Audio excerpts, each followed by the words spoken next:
Hola, ¿qué tal? Muy buenas tardes. Pues primero que nada, gracias por la invitación. Este es un tema del que me encanta hablar. Digo, al final llevo 8 o 10 años trabajando en él y la verdad es que es muy interesante porque cuando me ponen ahí en el nombre especialista en robo de identidad, siento que voy a subirme aquí a decirles cómo llevar a cabo, ¿no? Así de, pues miren, vayan a Tepito, encuentren, que sí les puedo decir, pero no es la idea. Bueno, vamos a hacer este análisis muy rápido en cinco partes, ¿les parece? Nada más que nos pongan ahí la presentación. Aquí está. Bien. ¿Por qué nos importa la usurpación de identidad? Primero que nada vamos a conocer cómo es la evolución de todo esto. El tema de identidad es básico, es inherente al ser humano. Toda la vida ha buscado justo identificarse, diferenciarse de otros. Y lo vemos desde las tribus más antiguas, en las cavernas, en los jeroglíficos, ¿no? Siempre había este tema de quién soy yo en mi entorno frente al mundo. Pero antes era mucho más estático, ¿no? Generalmente, desde que nacíamos y conforme íbamos creciendo, pues básicamente manejábamos nuestra identidad de una forma muy estática. Desde el nacimiento, nuestro acta de nacimiento, y luego ya cuando cumplíamos 18 años íbamos y sacábamos nuestra credencial de lector, y luego a los 60 la de INAPAM, ya saben, ¿no? Pero como muy tradicional. Hoy en día, con el desarrollo de las nuevas tecnologías, que no es realmente nada muy nuevo, ha evolucionado de tal suerte que la identidad es algo, ya no es estático, es algo dinámico. ¿Para dónde le pico? Está así como que, ya. Por ejemplo, nuestra identidad digital, que es el conjunto de identificadores, pero no solo eso, de comportamientos que nos hacen únicos frente a otros, incluyendo desde luego también los biométricos. Esta identidad digital es completamente dinámica, porque pues hoy en día comprende comprende mucha más información y datos, ¿no? Tiene datos de salud, datos de ubicación, incluso quiénes son las personas con las que nos relacionamos, qué nivel de estudio parece que tenemos. Y ahorita les voy a decir más adelante por qué lo digo. Nuestra geolocalización, algo súper importante, que yo creo que a muchos de los que están aquí presentes les atrae eso. ¿Qué gastamos? ¿Dónde lo gastamos? ¿Cuándo lo gastamos? Hasta casi con quién lo gastamos. ¿Con quién conversamos? Porque eso también es muy importante. ¿Con qué tipo de personas nos convivimos? Y de hecho por ahí hay una teoría, ¿se acuerdan de la teoría de los 6 grados? Pues ahora ya es de los 4 grados, ¿no? Cada vez nos acercamos más unos a otros. Bien, ahora, entendiendo que nuestra identidad digital hoy en día es algo mucho más complejo y que se va construyendo con nuestro comportamiento, con todo lo que nosotros voluntariamente le damos o cargamos en el día a día en nuestros dispositivos digitales y compartimos con nuestra banca electrónica, con las tiendas en las que compramos, vamos a ver el fenómeno ahora de la usurpación de identidad. A nivel internacional, pues hay diferentes formas de abordarlo, ¿no? Por ahí le llaman en inglés el identity theft, que la traducción literal sería robo de identidad. También le llaman suplantación de identidad o usurpación de identidad. En términos genéricos, la usurpación de identidad es el acto de apropiarse deliberadamente de los identificadores de otra persona para hacerse pasar por ella y llevar a cabo hechos ilícitos o fraudulentos. ¿Por qué hablo de identificadores? Porque cuando haces un análisis de lo que realmente es la identidad de una persona, es algo tan complejo que no es que se pueda usurpar o que no se pueda robar, ¿no? Yo tengo creencias, tengo comportamientos, tengo relaciones interpersonales, tengo una forma de ser. Eso no me lo pueden quitar. Me pueden quitar mis identificadores y hacerse pasar por mí. Pero mi identidad, de forma holística o comprendida holísticamente, es mucho más allá. ¿Qué sucede? Les decía, hay diferentes formas de abordarlo. Particularmente a mí no me gusta el término robo de identidad porque si nos vemos muy puristas, el robo pues es la apropiación de un bien mueble, ¿no? Y en general, como lo digo, pues al final generalmente lo que se sustrae o se roba o se mal utiliza son identificadores. Entonces los otros nombres como usurpación de identidad o suplantación de identidad me parecen un poco más correctos. Y hay otra cosa que es la sustitución de identidad, que es muy chistoso. ¿Quiénes de ustedes, a ver, levanten la mano, han corroborado, por ejemplo, hoy en día, sobre todo en en este tipo de grupos está muy de moda la red social LinkedIn, ¿no? Todos tienen LinkedIn, quiero creer.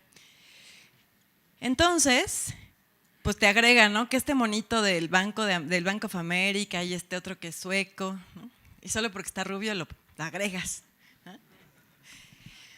Pero, ¿quiénes de ustedes realmente se han puesto a verificar si esas personas, uno, ustedes las conocen, dos, son quien dice ser, tres, realmente tienen esos niveles de estudios o hay algo que los sustenta?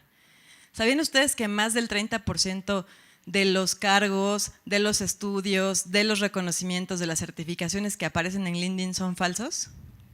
Dependiendo, obviamente, de los diferentes ramas de la industria, entre el 1 y el 7% de las personas que están contratadas se contrataron con documentos falsos. O sea, utilizando certificados de escolaridad, actas de nacimiento o certificaciones, etcétera, que no son de ellos, ¿no? Alguien más les hizo el examen, se hizo pasar por ellos, o bien están falsificando documentos. Entonces está muy interesante. Por ahí hay otra teoría del robo de identidad específicamente, donde se dice que hay robo de identidad cuando la persona está muerta. Es decir, cuando en realidad, eso le pasó, por ejemplo, a un indocumentado mexicano que estaba en Estados Unidos y durante más de 15 años, él era indocumentado, durante más de 15 años, literalmente utilizó y se hizo pasar por una persona que ya estaba fallecida y bueno, pues con su número de seguridad social, pues tenía trabajo, tenía escuela, o sea, andaba por la vida, ¿no? Hasta que dijeron, oye, fíjate qué longevo está este cuate que lleva como 120 años vivo, ¿no? Y por eso lo cacharon. Y bueno, obviamente ya lo regresaron a México y en fin, miles de cosas. Pero es justamente por ahí se dice que el robo de identidad sí existe, pero ya cuando estás tal cual tomando la identidad de alguien que ya falleció. Bien, ¿qué pasa en la legislación mexicana? En la legislación mexicana sí está comprendido el tipo penal de usurpación de identidad en algunos estados de la República. Por ejemplo, en el Distrito Federal, en Tlaxcala, en Baja California y, por ejemplo, en Jalisco le llaman usurpación de identidad. Este delito no es un delito que se comete aislado. Generalmente siempre hay un antes y un después. Tampoco es nada nuevo. ¿Quiénes de ustedes no conocen a la comadre que le prestaban el carnet para ir al IMSS a recibir consulta, ¿no? Esto es algo muy común. O el de, oye, préstame tu INE para ir al antro, ¿no? Porque nos parecemos mucho. O entre gemelos. O sea, el caso es muy, digamos, la usurpación de identidad es muy vieja. De hecho, si se dan cuenta, el término persona viene de máscara, de fingir ser alguien. Entonces, está interesante. A pesar de que es un acto ilícito bastante añejo, hoy en día pues estamos más preocupados por este tipo de circunstancias, por el aumento tan grande. México ocupa el 8º lugar mundial en usurpación de identidad. Y bueno, ¿para qué les hablo de los números, no? O sea, es muy alto el número.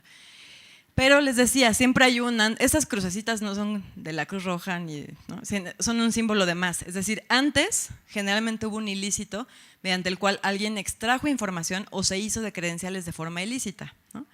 Que puede ser desde el pepenador que cuando levantó la basura recogió estados de cuenta, porque somos poco precavidos con eso, hasta el ex esposo, el amigo, el primo, el hermano, que, bueno, utilizó información o datos personales que los está utilizando de manera ilícita.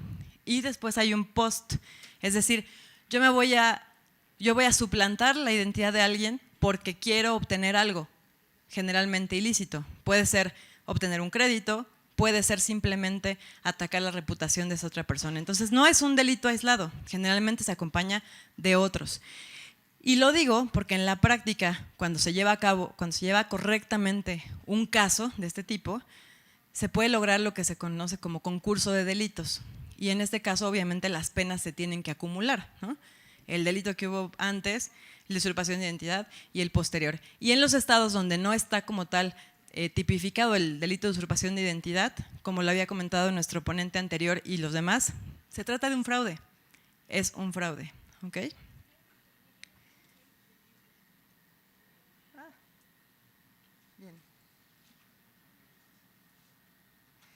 Estadísticas. en palabras de una autoridad que no puedo mencionar, pero bueno, norteamericana, el 50% de los ciudadanos estadounidenses ha sido víctima de usurpación de identidad. Así, tal cual, o sea, y gente que está ahí metida en el gobierno. En México, les decía, somos el 8º lugar mundial en robo de identidad o usurpación de identidad, como lo quieran llamar. Y bueno, este es un tema global, desde luego a nivel mundial importa mucho o están muy inquietos pues, por la gran cantidad de pérdidas que ha habido. Estamos hablando de miles de millones de dólares en pérdidas. En Francia, curiosamente, apenas en 30 de marzo, más o menos, la propia primera dama de Francia sufrió un tema de usurpación de identidad. Una persona creó un dominio apócrifo y empezó a pedir habitaciones de hotel y tratamiento preferencial. Entonces, supuestamente estaban comunicándose de la oficina de presidencia y, pero es que quiero agua Evian y champán y además quiero un hotel, reservan un hotel creo que en Marruecos. Entonces, para que vean que nadie está exento, ¿no? También por ahí hubo un futbolista, Benzema, no sé si lo conocen, también tuvo un caso de usurpación de identidad. Y es chistoso porque aunque ustedes no lo crean, en Francia todavía están muy hechos al papel. Y ese es el gran problema que tienen ellos, que todavía no se suben tanto a la tecnología. Tantos años que tienen en comercio electrónico y demás. Es más, hace 7, 8 años, las credenciales todavía eran en papel y enmicadas. Y ahí es cuando dices, en México estamos más avanzados, ¿no? Y te sientes mejor. Dices, tómala. Incluso el phishing mexicano es mucho mejor que el francés, déjenme decirles, pero de verdad, mucho mejor. Vamos a la vanguardia. Y en Francia el problema que tienen, claro que este programa, esta cápsula no está pagada por el Servicio de Administración Tributaria, pero el problema que tienen es que como muchos de sus procesos siguen siendo en papel, hasta hace 5 años las comunicaciones oficiales tenían que hacerse por correo postal, literal, por correo postal. Entonces, como todavía tienen muchos procesos en papel, la verdad es que, como ustedes saben, el papel pues tiene sus propios riesgos de seguridad, no es trazable, etcétera. Y los casos de usurpación de identidad, que de hecho son, hagan de cuenta, en 2016, 15 millones de franceses de 65 habían sido víctimas de usurpación de identidad. Y hubo un caso muy triste en el cual una persona durante 10 años no pudo acreditar que le habían usurpado su identidad, pero como no había otros medios para corroborarlo, pues durante 10 años no pudo trabajar, no pudo estudiar, no tenía prestaciones, no tenía seguridad social. Y les decía que eso no es un comercial pagado por el SAT, porque por ejemplo aquí pues tienes un tema, a ver, no es que la fiel sea totalmente segura, ¿no? Al final el problema no es la tecnología, sino los actos ilícitos que hay alrededor, pero las incidencias de usurpación de identidad son muy pocas. Y además pues tienes el tema de los biométricos que te toman cuando vas, en fin, y todas las demás identificaciones que tenemos, la CURP, el INE, en fin, diferentes cosas que ayudarían a una persona que no pasara por lo que pasó este cuate en Francia, ¿no? Pero bueno, entonces como pueden ver, este es un tema alarmante en el mundo, pero pues no está todo perdido. Por ejemplo, aquí en México las autoridades como el INAI, la CONDUCEF, la propia Comisión Nacional Bancaria y de Valores han tomado el tema en sus manos y están platicando a ver qué tanto hacen para prevenirlo. Y bueno, a ver, como pueden ver, necesito un curso de cómo manejar esto. ¿Qué sucede? Salud. ¿Qué sucede con este tema? ¿Es malo? ¿No es malo? La verdad es que es algo que no vamos a poder cambiar. O sea, la identidad digital es algo que ya estamos llevando a cabo en el día a día y que también puede llegar a ser muy útil. El problema es, ¿se acuerdan cuando ustedes se iban a nadar y les decían, ten cuidado, abre los ojos, ponte atento? O imagínense que cuando empezaron a manejar, ustedes quisieran aprender a manejar cerrando los ojos. Seguramente iban a chocar, ¿no? Entonces, lo que tenemos que hacer es abrir los ojos, entender que esto es algo que no va de reversa, porque, digo, siempre está la opción de no querer utilizar nuestros identificadores digitales, pero entonces tendríamos que cerrar cuentas de correo, ejercer nuestro derecho de cancelación con todos los proveedores que tienen ya nuestros identificadores digitales, encerrarnos en una casa sin internet, ¿no? No nos podemos aislar. Este es el presente y el futuro. Ya ha habido, como ustedes ya vieron a lo largo de la jornada, diferentes esfuerzos por crear identificadores únicos a nivel digital, el pasaporte europeo, la nacionalidad o los términos de las residencias electrónicas, o sea, ya ha habido avance, ¿no? Que de repente dicen, bueno, pues vamos a mejorarlo con tecnología blockchain, ¿se vale?